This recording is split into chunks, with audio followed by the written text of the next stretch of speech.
Hi families, welcome to my YouTube channel. This video sponsored by Buy More Shopping app.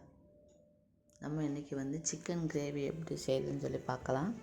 அதுக்கு தேவையான பொருளை first நம்ம எடுத்து வச்சுருக்கோம். சின்ன வெங்காயம் நான் எடுத்து வச்சுருக்கேன். அரை மூடி தேங்காயை துருவி வச்சுருக்கோம். கருவேப்பிலை, கொத்தமல்லி, இஞ்சி, பூண்டு கொஞ்சமாக எடுத்திருக்கேன். இதை நம்ம ஃபஸ்ட்டு வடைச்சட்டியில் போட்டு நல்லா வதக்கி எடுத்து நம்ம இதை அரைச்சி ஒரு பேஸ்ட்டாக ரெடி பண்ணி வச்சுக்கலாம்.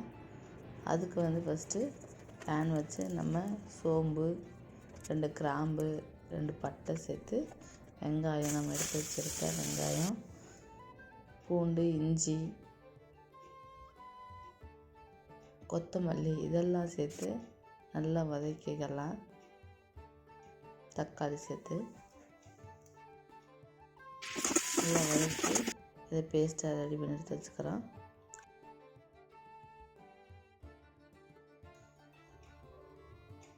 சிக்கன் கிரேவியை ரெடி பண்ணலாம்.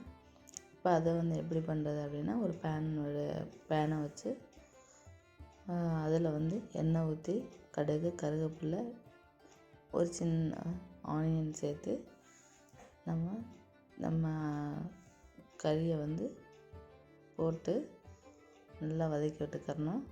அந்த எண்ணெயில் நல்லா வதக்கி விட்டுட்டு அதுக்கப்புறம் நம்ம சிக்கன் 65 பவுடர் சேர்த்து நல்லா அந்த பவுடரை மசாலாவில் எல்லா பக்கமும் ஸ்ப்ரெட் ஆகிற மாதிரி நல்லா கிளறி விட்டுக்கலாம்.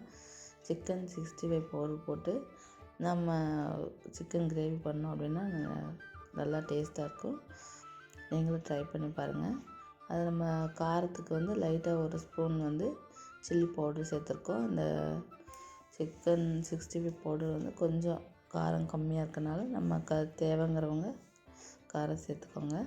நம்ம அரைச்சி வச்ச பேஸ்ட்டை சேர்த்துட்டு நல்லா கிளறி விட்டுக்கலாம். நல்லா எல்லா பக்கமும் ஸ்ப்ரெட் ஆகிற மாதிரி கிளறி விட்டுட்டு இதுக்கு தேவையான அளவு உப்பு சேர்த்து இன்னும் நல்லாவே நம்ம கிளறி விட்டோம் அப்படின்னா அதுலேயே நல்லா வெந்துருச்சு அப்படின்னா நம்ம கொத்தமல்லி தூவி நம்ம சிக்கன் கிரேவி இறக்கிடலாம். இந்த மாதிரி நீங்களும் சிக்கன் கிரேவி ட்ரை பண்ணி பாருங்கள். ரொம்பவே நல்லா டேஸ்ட்டாக இருக்கும். ரொம்ப எளிமையாகவும் இருக்கும். இப்போ நம்ம சிக்கன் கிரேவி ரெடி ஆயிடுச்சு.